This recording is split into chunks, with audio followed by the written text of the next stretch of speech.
Tutto per Nica, siamo quasi 24 ore dopo le operazioni di spoglio, stamattina il morale com'è? Ottimo, alto perché sono lusingato di questa percentuale. Ricordo che Zambuto partiva dal 60% perché era un uscente, che non è stato riconfermato al primo turno, che la sua percentuale è circa il 40%.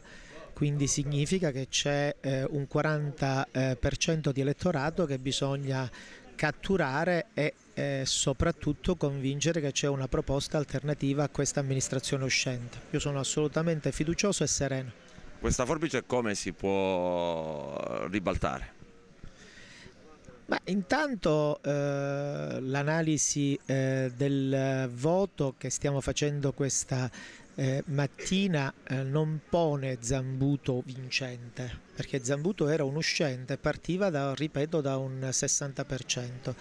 Si ribalterà spiegando ancora meglio i programmi, facendo il porta a porta e soprattutto ormai non conta più nessun partito di riferimento, neanche quelli che stanno dietro Zambuto.